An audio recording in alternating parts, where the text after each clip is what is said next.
Ladies and gentlemen, may I please have your attention? Please have your tickets in hand before you board the plane. Thank you.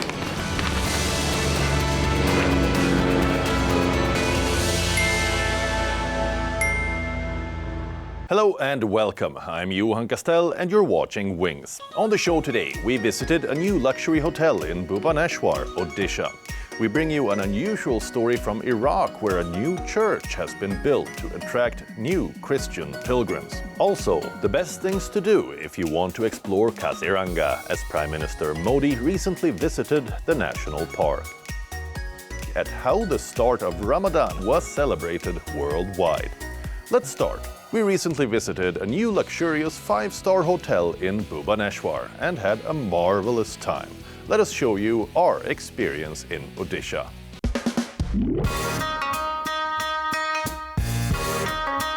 Traveling from Delhi's Indira Gandhi International Airport to Bhubaneswar takes just over 2 hours.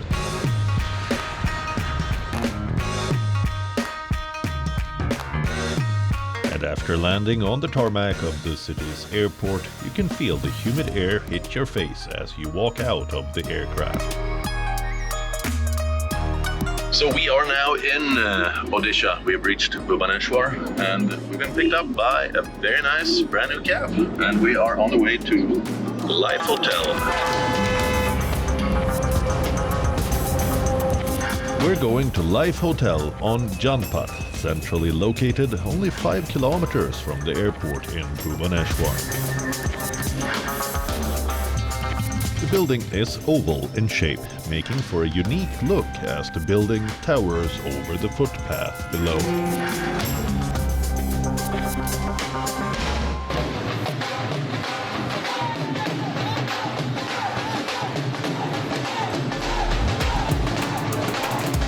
There is a lot of action at the entrance. We enter as drummers are celebrating us reaching. A refreshing towel and even flowers are presented at the entrance. The receptionist shows me to my room, which is quite large, with tall, bright windows. The room I am given is a suite, while the regular rooms at the hotel come in versions with or without a bathtub.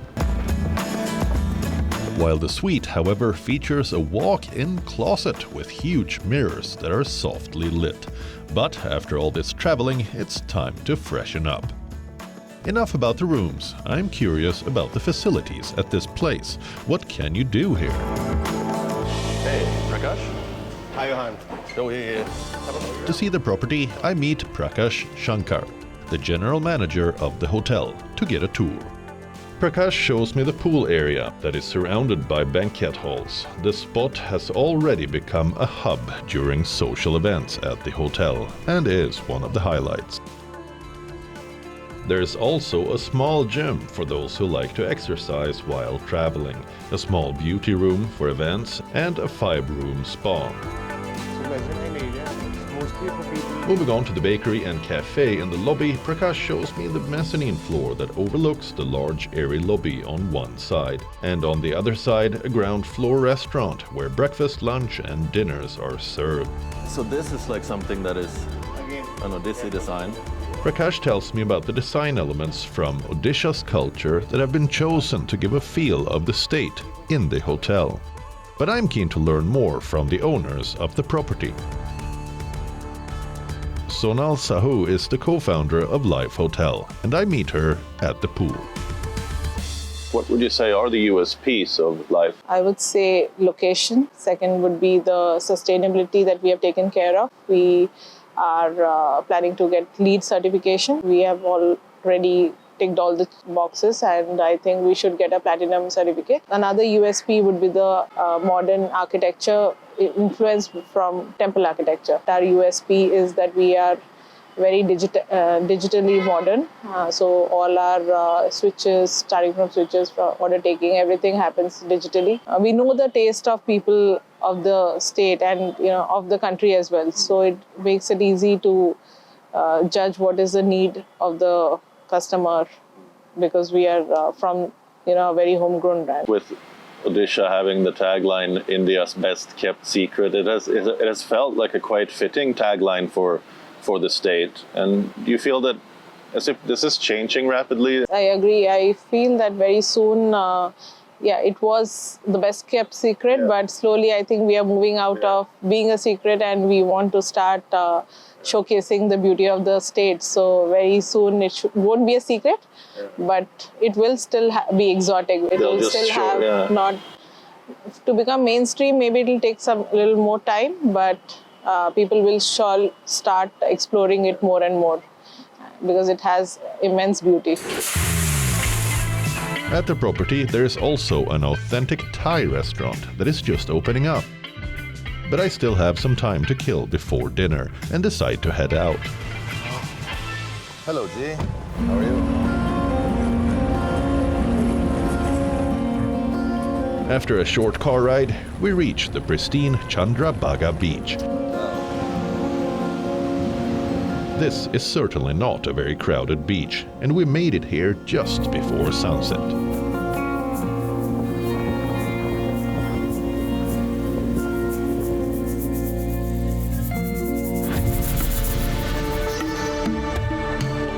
After a quick visit to the beach, it's time to move on. Next up, we're going to the Konark Sun Temple.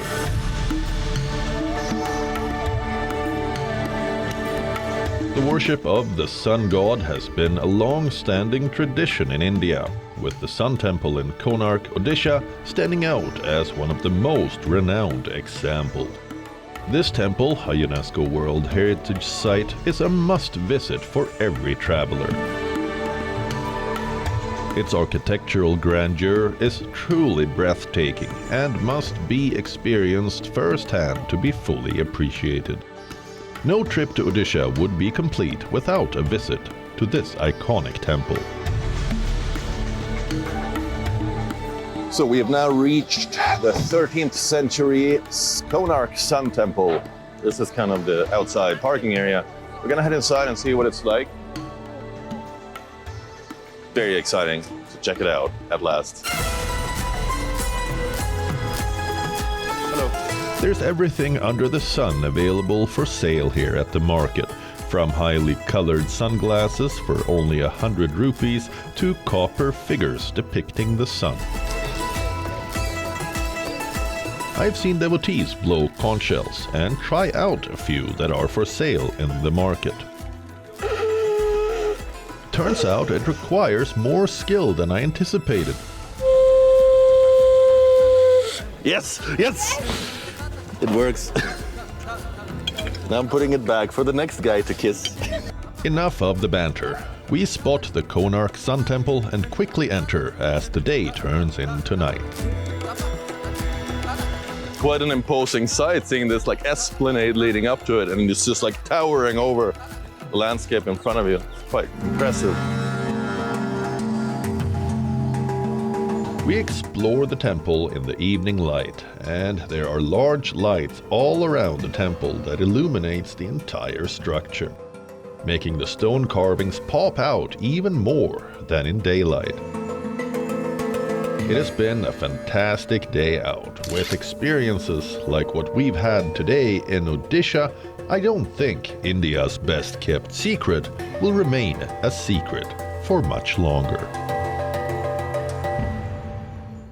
Let's go to Iraq. The Pope visited Ur in 2021, and the government is now building a church and a Roman theater near the ancient city, traditionally thought to be the birthplace of Abraham, hoping to attract more tourists to the region.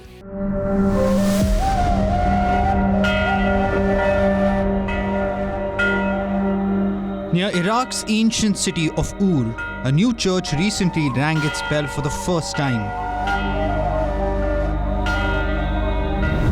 The development is part of an effort to attract pilgrims back to a country with one of the world's oldest Christian communities. The church is part of a complex that rises from the desert near the pyramid-shaped ziggurat of Ur.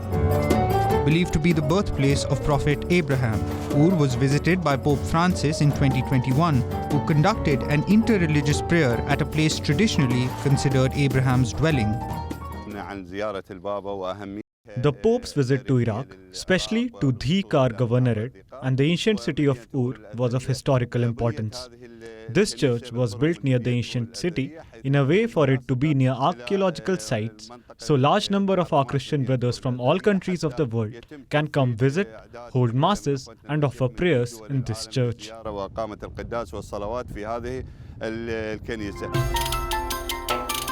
Iraq's Christian community, previously 1.5 million strong, dwindled to just a few 100,000 due to Al-Qaeda, the US invasion, and later ISIS. The church's completion, with its traditional Iraqi mud brick steeple and colorful stained glass windows, is expected this month, marking a symbolic return to a region deeply rooted in religious history. The touristic city of Ur has an area of 422,000 square meters and includes a church, a closed theatre that can accommodate 350 people for activities. Hopefully, the people of Iraq will soon receive some much-needed income from tourists keen to explore the region's rich history. Kaziranga National Park in India's Assam is a natural wonder, with many wildlife species calling it home. Indian Prime Minister Narendra Modi was left speechless with its beauty on a recent trip there. Look at our next story to learn more about this exotic spot.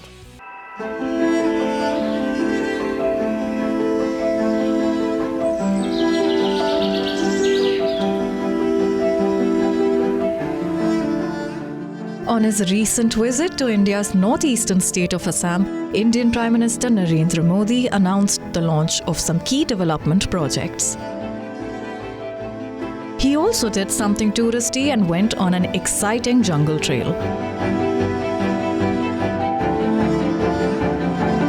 PM Modi visited Kaziranga National Park, a UNESCO World Heritage Site most famous for its one-horned rhino population.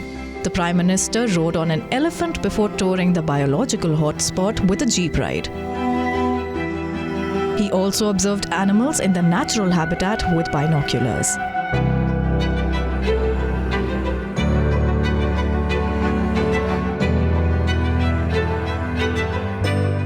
Filled with elephant grass meadows, swampy lagoons and dense forests, Kaziranga National Park is one of the most stunning spots for exploring nature and wildlife.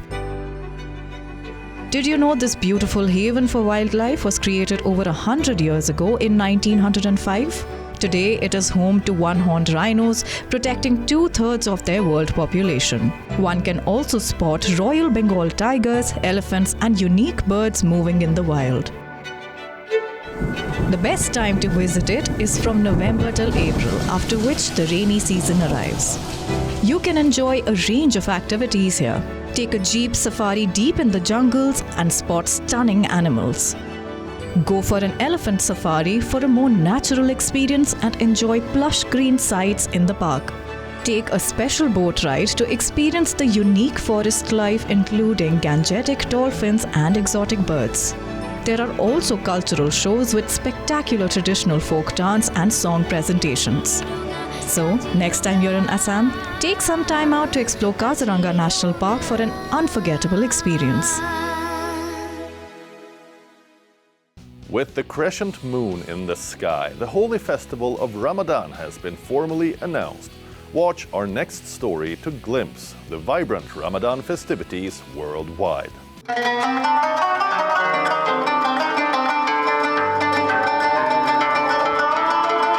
The merry greeting of Ramadan Kareem echoed across the Muslim world as the holy month of Ramadan began this week. The festival commemorates the revelation of the Quran to the world, marking a period of religious reflection, community, and charity.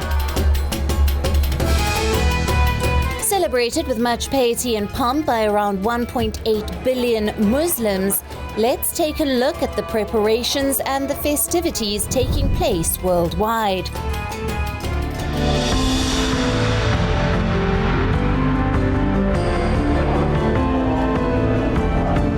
At Dakar's Baitul Mukarram National Mosque, worshippers performed a special nightly prayer known as Taraweeh, offered during Ramadan only.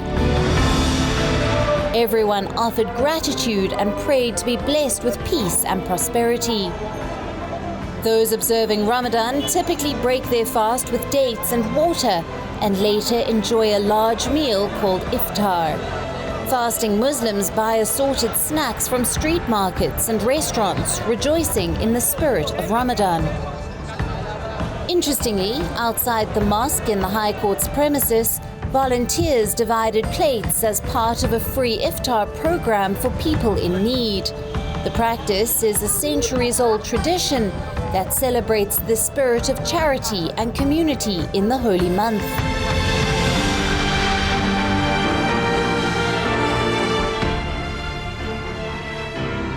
In Indonesia's capital, Jakarta, people gathered at the Istiqlal Grand Mosque to hold Taraweeh prayers to mark the start of Ramadan.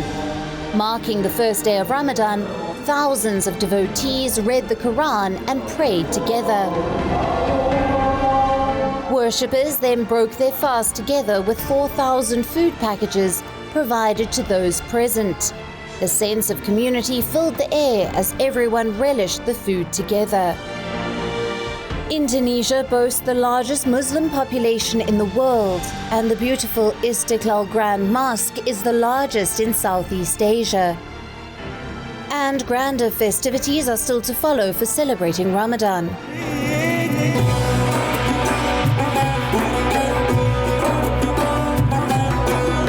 On the first day of Ramadan, many devotees enjoyed their iftar feast together at the Sheikh Abdul Qadir Gilani Mosque in Baghdad. At the mosque, free iftar meals were prepared and served to poor families to break their fast. The mosque's food distribution tradition goes back decades and runs on funds donated by the city's wealthy people. As an enduring practice at the mosque, it also honors community spirit and a sense of charity in Islam.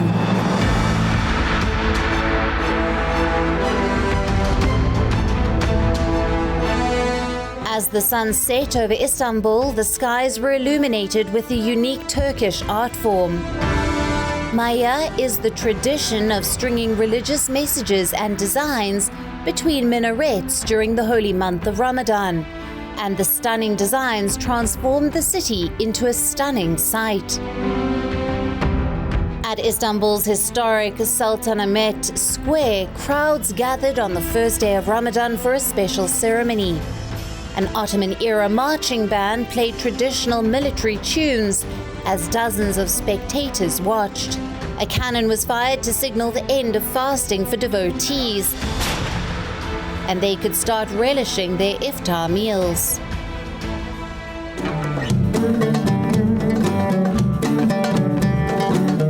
In front of the historic Al Sayeda Zainab Mosque in central Cairo, large and colorful lanterns crowded the streets. Ramadan-themed decorations beautified people's homes and the city. The most popular among them are the handmade glass and metal lanterns, part of a tradition Egyptians have followed for centuries. The government-sponsored annual food fair held in the wake of record-high inflation rates further lifted the public spirit. The Alan Ramadan Fair, which translates to Welcome Ramadan, sold essential goods like rice, oil, meat varieties, vegetables, and traditional Ramadan staples like dates. Amid economic woes, affordably priced goods are hoped to sustain the spirit of Ramadan. That's all we have for you in this week's program, but we'll return next weekend. Until then, it's me, Johan Castell, signing off. Goodbye.